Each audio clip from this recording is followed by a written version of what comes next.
Give you a promise that your next, when you vacated the belt, that your next fight would be if for they the title? give that chance to everyone, why not to me? Yes. They gave it to Henry Cejudo, they gave it to Conor McGregor, they gave it to George St. Pierre, they gave it to John, they gave it to everyone. Right. Yep. And I proved that I deserve that shot. As you said, I knock out two of the all-time greats. Two of the all-time greats. To the greats, Walk, who was like dominating everyone in 145 division, and Max Holloway. Great fighters, both of them. Especially after Max Holloway's victory over Justin Gaethje, which is like the greatest victory of his career. Yeah. To knock him out after that. And no one did it. Yeah. Yeah, I agree. Fight fans, did you hear that? Ilia Topuria just looked Joe Rogan in the eye and said, Conor got a title shot. Everyone else got a title shot. So I deserve mine too. No hesitation, no doubt. And he's right. If the UFC is giving title fights to big names and big mouths, then why should the undefeated monster who just slept Alexander Volkanovski be any different?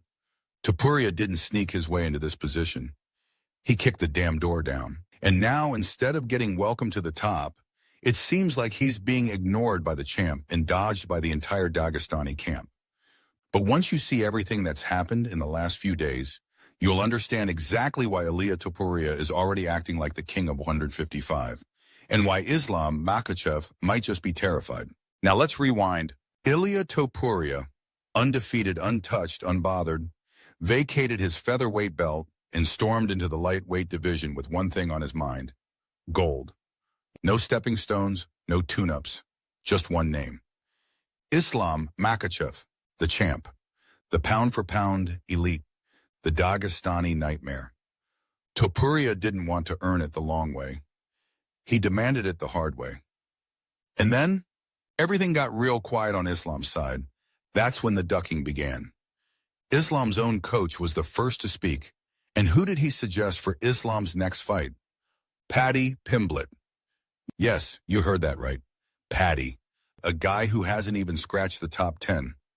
While Topuria, undefeated, red-hot, and coming off a highlight reel KO, is standing there like, what's good? Paddy's ready to face anybody. I mean, what he's done already, his credentials, his winning record in the UFC, and his hype, and what he can do, how he can motivate people. If they give him the next title shot, he deserves it because they gave it to him. So whoever they give it to him, they give, and let's see who they give him to, who gets into the arena with him next. I don't know, but is he worthy? Yes. Yeah. Then Khabib Nurmagomedov, the legend himself, decides to chime in. And instead of hyping up a Topuria fight, he starts pushing for Arman Tsarukyan to get the title shot. No disrespect to Arman. He's tough, no question. But let's not forget, Islam already beat him. So what is this? A rematch to avoid a real threat? Why not the guy who just knocked out Volk like it was nothing? Why is everyone avoiding Ilia Topuria? Как ты считаешь, кто опаснее сейчас для Ислама Махачева, Арман Царукян или Илья Топурия? Мое личное мнение, не то чтобы там опасен, скажем так, более конкурентен. Я думаю, что Царукян. Я думаю, Арман посерьезнее боец, чем Топурия. Топурия хороший боец в 66, а в 70 мы его не видели. Я считаю, что Арман более конкурентоспособный для Ислама, чем Topuria. And then came the moment that exposed everything. Islam Makhachev finally spoke. He posted on social media telling Ilia Topuria to not mention my name until he has a fight at lightweight. That was supposed to be the end of the conversation, a shutdown. But it backfired hard. The fans lit him up. The backlash was instant and brutal. Everyone saw it for what it was, fear. And instead of standing by his words, Islam folded. He deleted the post. Just like that, gone. But the damage was already done. Screenshots flew across the internet. The narrative flipped instantly. Islam Makhachev wants no part of Ilia Topuria. And just when you thought Topuria would fire back with a rant or a fiery tweet, he did something even colder. He changed his Instagram bio. Just one line. 2-division champion, undefeated. That's it. And here's the killer part. It wasn't Islam who changed his bio, it was Topuria. Because he knows Islam doesn't want the fight. His coach doesn't want it. Khabib doesn't want it. And Topuria, he's done talking. He's acting like the champ already. Because when the king refuses to defend his throne, someone's got to take it. This wasn't arrogance. This was a calculated hit. Mind games. Strategy. Topuria isn't just trying to fight Islam. He's trying to dismantle the Dagestani aura. And it's working. The coach wants Paddy, Khabib wants Arman, Islam wants silence. But the fans want this. They want Topuria versus Makhachev, the undefeated killer versus the lightweight boss, knockout power versus grappling mastery, fire versus control. Right now, one side is playing it safe. The other is bringing the heat. Let's recap what you're watching in this video.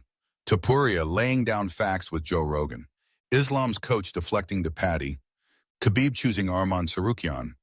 Islam posting and deleting his message.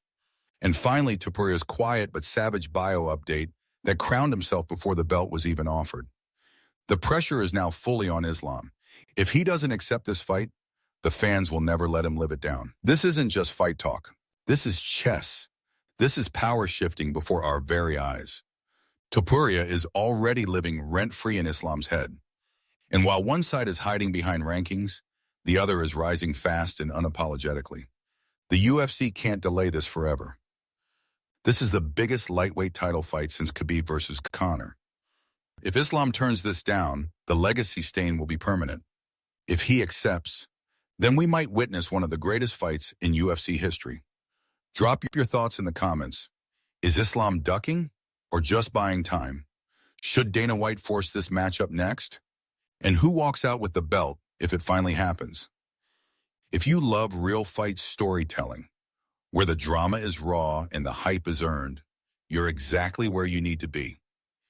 This is Inside Combat Sports, where real fight stories live, legends are made, and the truth always comes swinging. Please like, share, and subscribe and comment.